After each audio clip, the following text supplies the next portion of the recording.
Oke, selamat datang kembali di channel TSJ TV. Kali ini kita akan membahas tentang sequence diagram.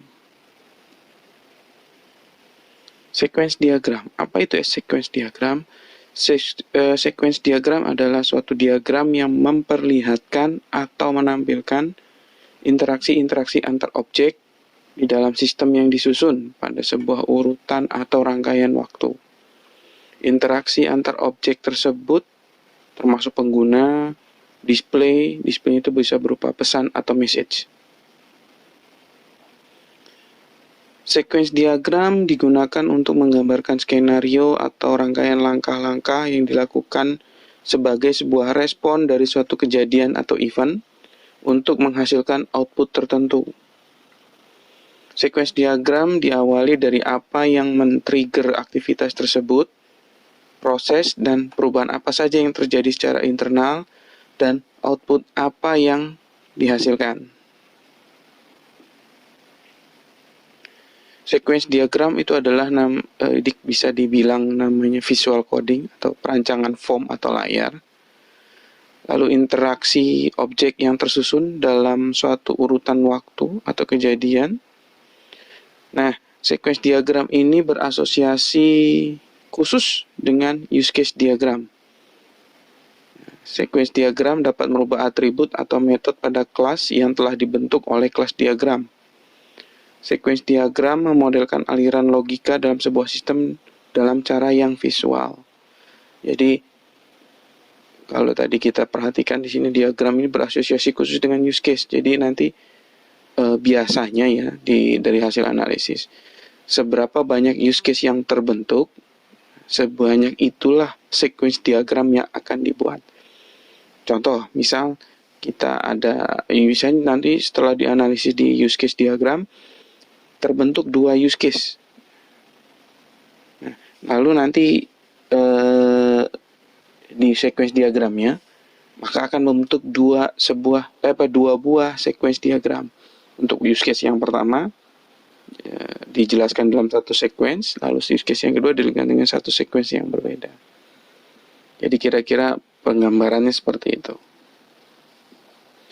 Lalu sequence diagram biasanya digunakan untuk tujuan analisa dan desain. Fokus pada identifikasi metode dalam sebuah sistem.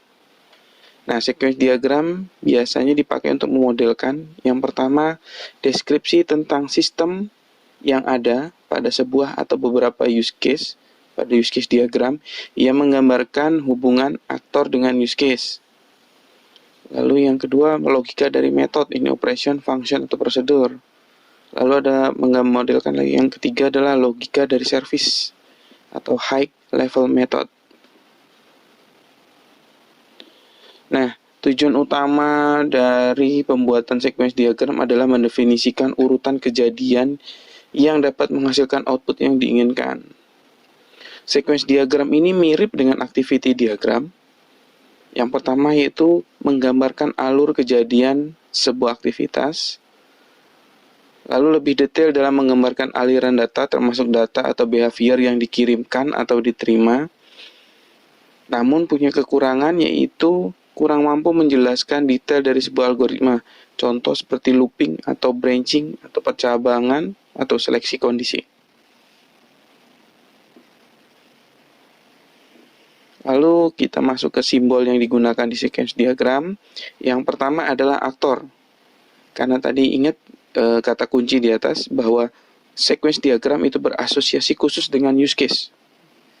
Jadi ada sebagian dari simbol di use case bisa dipakai juga di sequence diagram.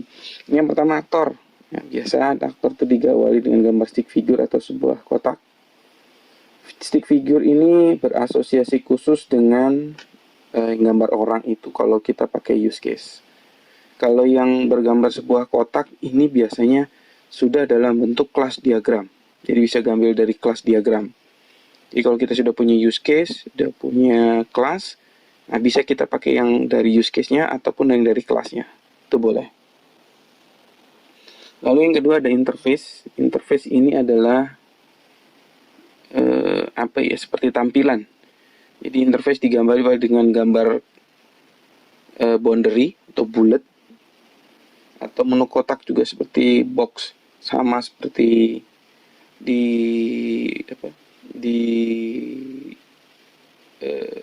aktor sebelumnya juga sama diwakili dengan box. Lihat contoh, silakan perhatikan gambar di bawah.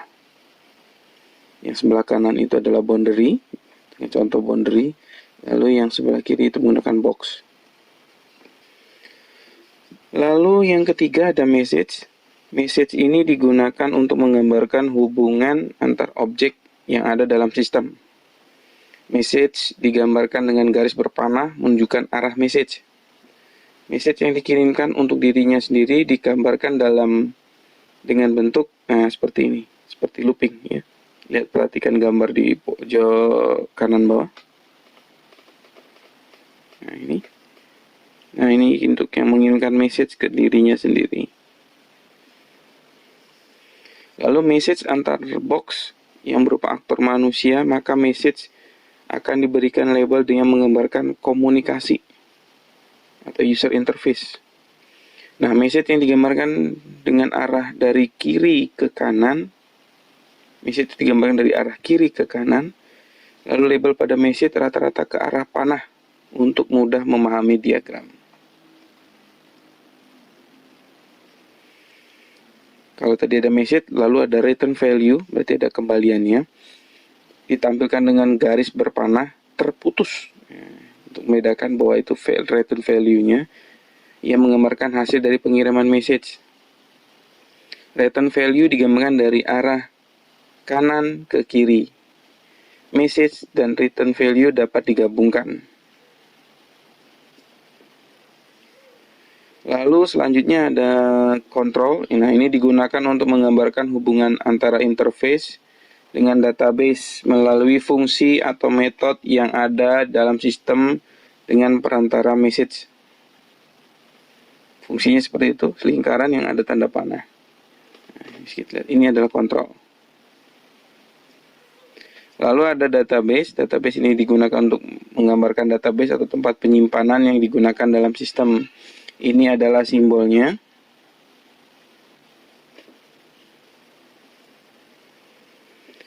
Nah, ini adalah contoh. Kalau ini menggunakan stick figure, terus menggunakan boundary, lalu menggunakan controller, dan menggunakan database. Ini boleh seperti ini. Ini biasanya studi kasusnya kalau kita ditampilkan sebuah form tampilan, form design ya, desain interface-nya. Nah, kita akan menggambarkan bagaimana prosesnya dari use case yang sudah kita buat. Ini adalah contohnya seperti ini.